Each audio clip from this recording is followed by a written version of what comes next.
welcome to Up Front today. We are happy to have Councillor of Sidney, Mervyn Lougher-Goody. Welcome, Councillor. Thank you, Tara. Thank you for being here. We're at the Sidney Chambers here, and we're happy to chat about everything Sidney. So first off, we always like to start off with some questions from our social media, and many of them are centered on airport lands and what is happening with the development. So, Councillor Lougher-Goody, actually beforehand, we decided that we're going to call you Mervyn. That's correct. Is that okay? That's okay, just let it. Easier all the way around. We're going to be informal here. So, to give us the latest update on the $35 million Sidney Crossing project at Beacon and Pat Bay, and just a time frame of this update, Mervyn. Well, Tara, where we are now is we've received a document from the Airport Authority and from the developer, and we have 40 days to answer that and to discuss it. So the staff are working on that, and we expect to see that at council probably in about mid-month, which will about November's time frame. And it's really sort of a lot of detail of water, sewage, drainage, the road transportation. We're particularly interested, of course, in the roundabout because the traffic is very difficult now for people coming from West Sydney trying to get onto the highway. So that roundabout is probably the best deal for the Sydney residents, so we look forward to that. The Ministry of Transportation has signed off on that, so we don't really see too many problems here, but we'll wait until the staff gives us those details. And it was quite a newsworthy event. It's fair to say there was some controversy with public opinion.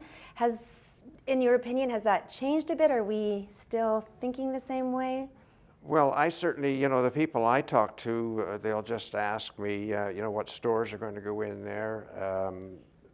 It's really not up front with a lot of people. They're more interested in other things. So we just have to wait and see, because I don't know what stores are going in. We know there's sort of the type of stores, but not the particular stores at all. We'll wait to see. I hope there's an Indian food restaurant there. We need one in Sydney. I agree. We certainly do. And another question we have from our social media in regard to some troubles perceived by some Sydney residents about the summer Sydney market. Maybe it had to do with the size of the market and less of a variety this year that we saw compared to previous years. Could you give us an update on this? Well, just to go back, this summer, it was a very hot summer, but actually there were some rainy days, and unfortunately those rainy days and windy days were on Thursdays. I think we had 4 of them. So, the vendors do their best, but when it's windy, some of them can't set up their gear, and they want to protect their wares.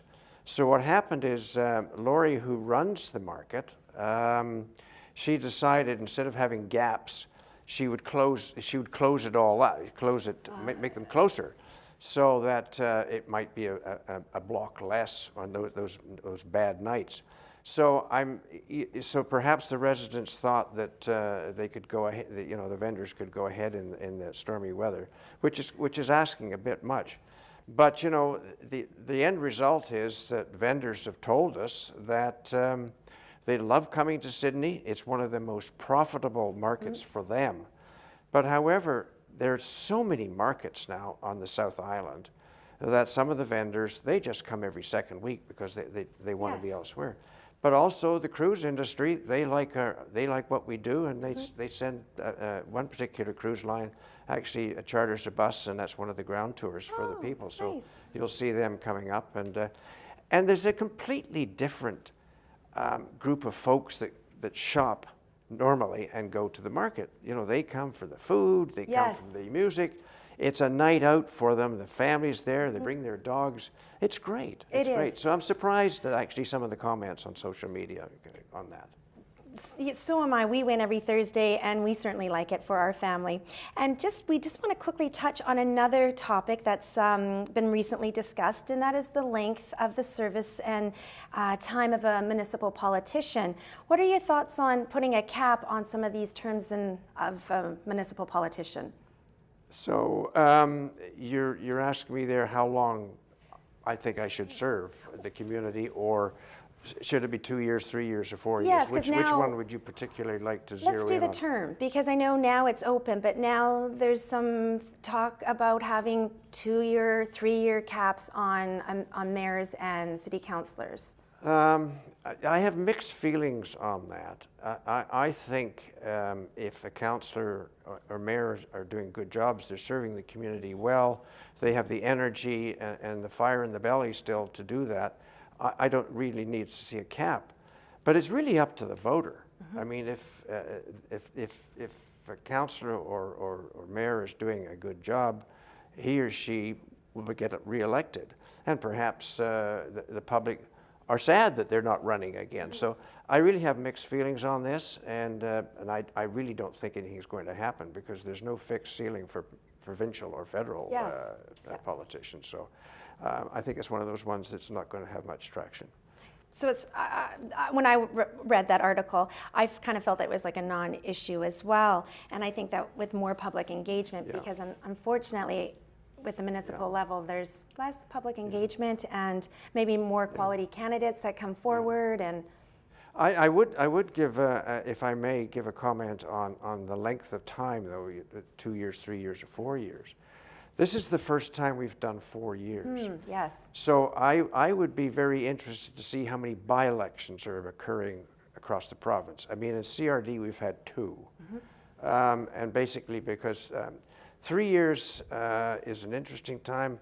4 years could be a stretch for some people, especially for the small communities. I mean, we're all volunteers. We're just your neighbor trying to do a good job Yes. for you. And so small communities, probably we're asking a lot of them. And this came up at UBCM when this was discussed. I voted for 4 years, but it was the rural areas really didn't want it. And in fact, at UBCM, it was not supported. They wanted to carry on with the 3 years, but the province, in their wisdom, went to 4. I can see 4 for the major places like Vancouver, Victoria. Tremendous amount of money spent on the campaigns, and they're less of individuals than we are in the municipal, in the smaller communities. So, yeah, it's we'll see what happens. It's going to be 4 years next time, so we have to live with that for a while. and it's always interesting that there is always a difference in thinking with urban and rural areas. There's always a different way of different wants, I think. Well, with the major places like Vancouver, Saanich, and Victoria, you're dealing with completely different folks. I mean, they are professional politicians. We're just volunteers. I mean, we are either retired people, students, because if you've got a job, it's really difficult. There's a lot of time involved in municipal politics, and so yeah, it's interesting. But I think it'll stay 4 years, and we'll see how it goes. Sounds good. We're going to take a quick break and we'll be right back.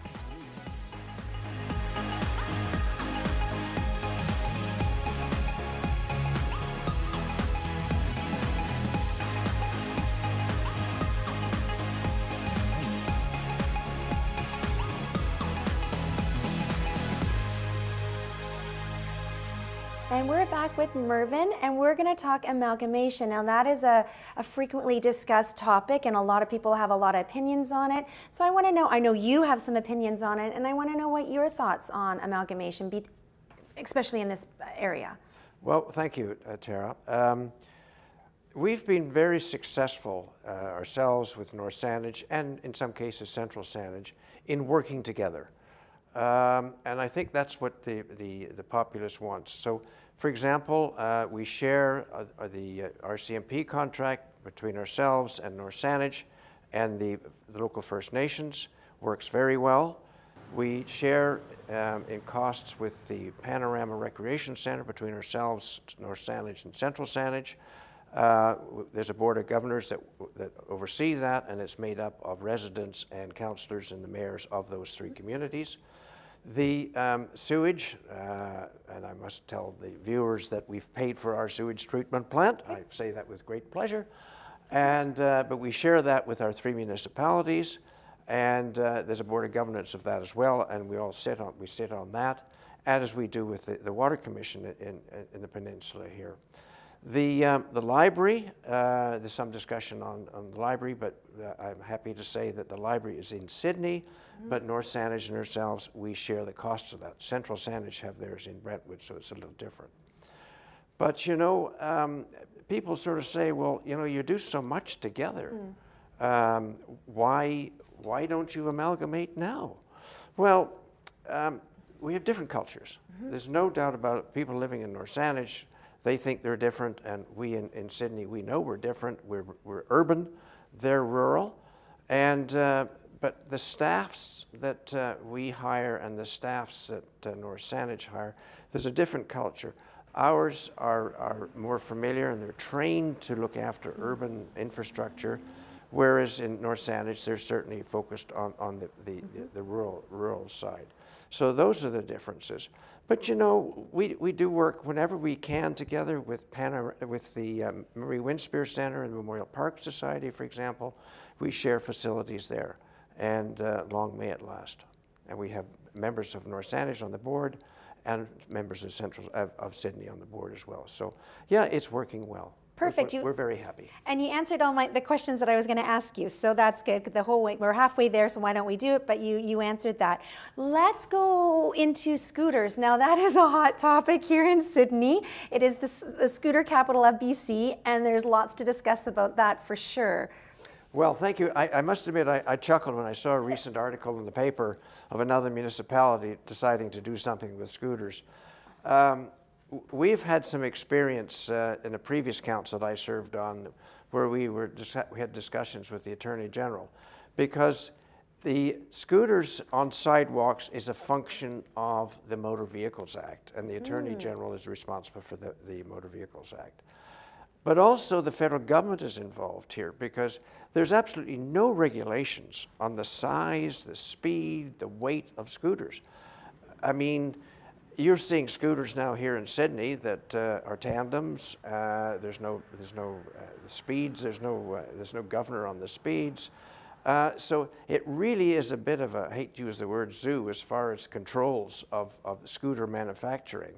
Now, at the provincial level, as I said, you know, it's up to the provincial government to do something. But I sense it's in their too hard to do file, because this is a tough one.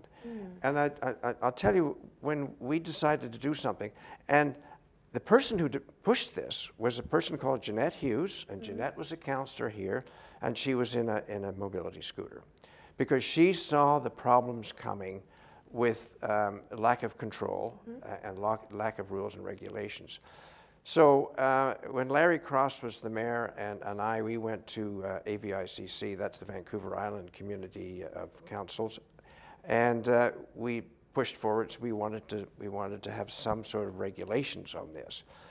We actually got some pushback, and the pushback came from people who were physically challenged. Well, we certainly are not in that arena. We just want some control of these vehicles to protect the community at large. So we got it through there, but then we got to UBCM, and it failed. So although we've been speaking to the Attorney General, there's no push for this. So I do look with interest to see what the other municipality, how they make out. They did talk about a trial. Well, the trial was done up in, I think it's Qualicum, Parksville, because I think it's the MLA is Miss Stillwell, I think it is, and she's in a mobility wheelchair. Yes. So she is extremely physically challenged. So I don't know what the results of that. But you know, people sort of say, well, municipal government, what are you going to do? Well, what we're doing, as we build new buildings, we're actually making the sidewalks wide enough for 2 mobility wheelchairs to pass. And that's about the best thing we can do to try to get some organization in there. But whether they're going on the roads or not, that's a completely different question. Thank you for that. We need to take a quick break, and we'll be right back with Mervyn.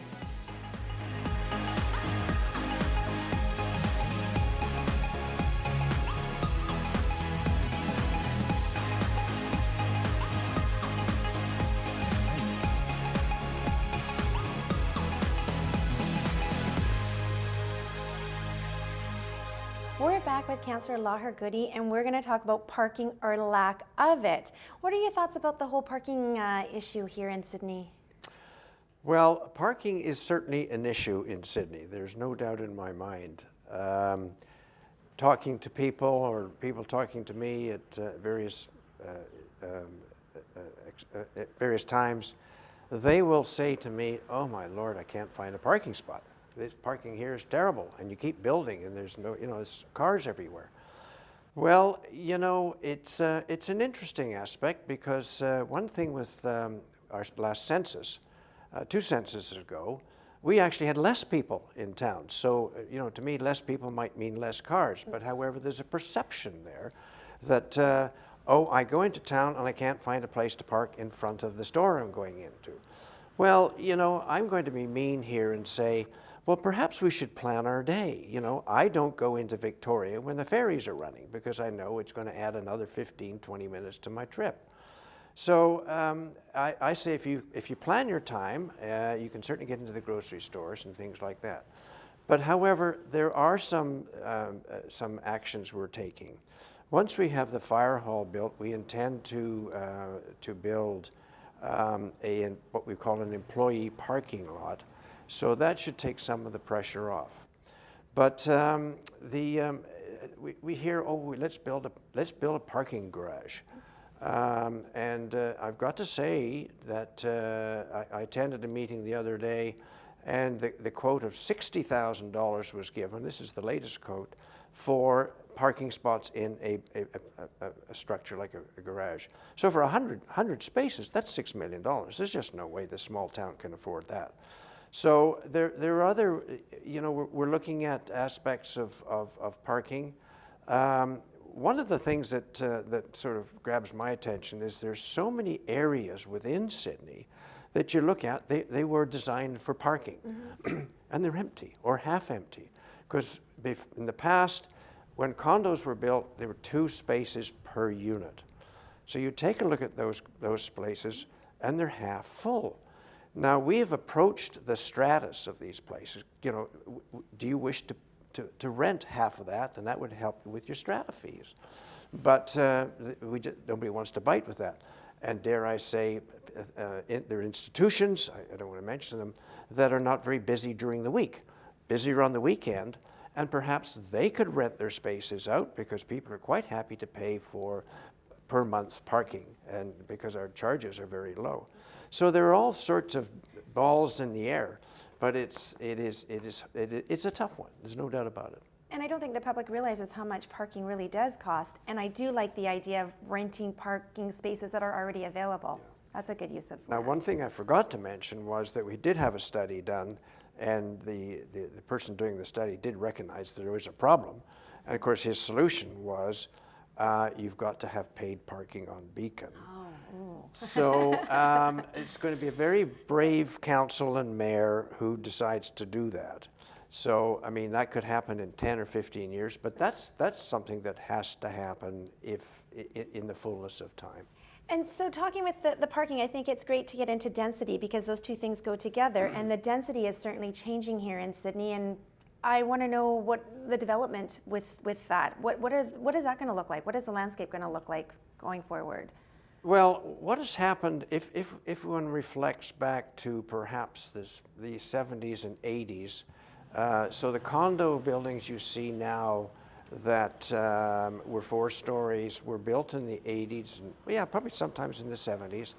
But they were north of Beacon, a lot of them, and I'm sure a lot of the residents that are watching this program live in those units. And there was a building boom. And then, of course, we had some financial problems in the world, and nothing really, everything slowed down. 2008, for example, when I was first elected, nothing was happening because there was no borrowing and things like that. So, the economy has improved, and developers and owners of buildings have now decided to do things, but it's closer to downtown. So you're getting that dense feeling, and the old town of Sydney is changing somewhat. There's no doubt about it. But, we live in a lovely part of the world, and people want to come here. And I'm one of those folks that I think we should welcome those people to come and enjoy what we're enjoying. Some people don't like that. Some people will say, oh no, we don't want to change the town. Well, it changed in the 1980s, and that's why a lot of people are here. But they'll say, oh, lovely building, but I don't want it as my neighbor. So, I mean, every municipality has those pressures. So you know, developers have rights. Residents have rights, and we're trying to bring those things together. And the good thing with a lot of the residents now that we're building is one-bedroom apartments, and we're looking after some of the people who are just starting out buying things. The micro suites are very, very popular. Yes. So more to follow on that. Well, change is certainly inevitable, and we'll be right back after this short break.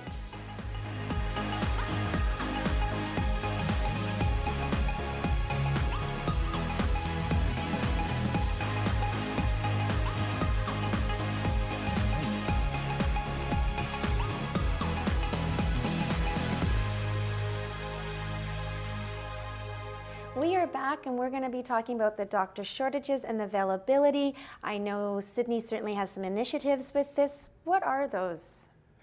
Thank you, Tara. I must admit, I do get a lot of comment from residents on the problems of finding a doctor. So we've done some, I think, very important things. And I'm going to give full marks to our Mayor, Stephen Price, and his fellow council, in that we were approached by Karen Morgan for some help to provide some funds to set up a second community a building on Bevan. There's already another one on Bevan. In fact, that's where my doctor is, and the irony is I've actually lost my doctor because he went to Vancouver, so I'm scratching around looking for a doctor like everybody else is in Sydney. But what we did there was that we provided some funds and so that they could set the clinic up. And I understand it's working very well. More doctors have come in. I always used to ask my doctor, you know, what can we do as a council at the municipal level to try to help? And the bottom line was that, you know, this is a lovely place. You know, people want to come here for quality of life. But the really tough nut is the cost of housing. We were approached recently by a couple who were trying to sponsor a doctor coming here, and they were actually saying, you know, could we provide housing? Could we actually house these people for the 6 months so they could get organized? Mm-hmm. So I don't know how that's going to work, but that's how hands-on we're trying to solve this problem, because it's a real one and it's not going away. And I just love that you just answer all my questions, because that was one of my questions. Was like the high. You're that good, Mervyn. The high cost of living. I was thinking that could be an attribute why it's hard to retain doctors in this area. So let's go on to this new community safety building, aka the new fire hall. Right. That's exciting. Now there's a lot of talk about the high cost of a new building, as you know, that is to be expected.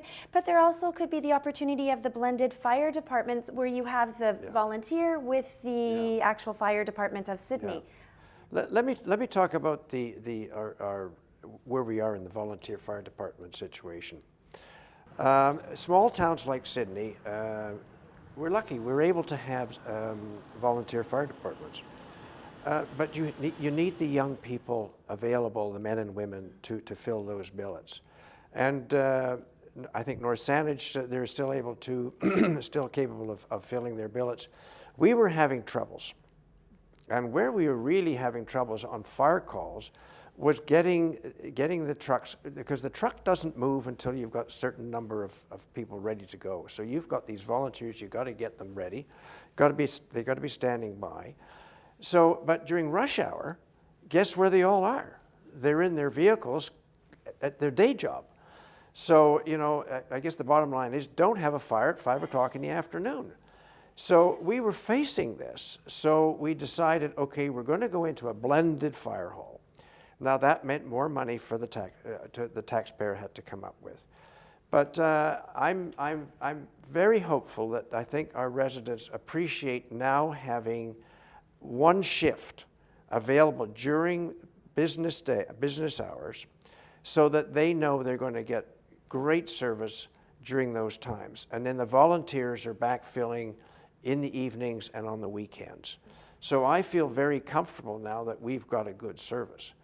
Other municipalities do it differently. Oak Bay, for example, has got a fully paid fire hall, and you will have to ask the folks in Oak Bay. This is a big budget. It's a big budget item. We're talking millions of dollars here. Thank you so much for all those details, Mervyn. And I also want to thank you for your time and all your insights. We certainly have learned a lot from you today. And also, I want to say that I appreciate all the support that the Council has given the SBIA and the Chamber of Commerce. And as a member of the Chamber, I'm certainly grateful for this support. Well, I must admit, when I talk about the Chamber, a couple of councils ago, the mayor asked me, would I be the liaison to the Chamber? And I said, oh my goodness, I don't know anything about the Chamber, but you know, I'm always game for that. And I've just found what a wonderful, wonderful, hard-working group of small business people are there, and it's one of my favorite items that I'm involved with. So thank you very much. Oh, we're so grateful that you're a part of it. You are truly a gem. Thank you for joining us today, and we will see you next month on the Upfront program.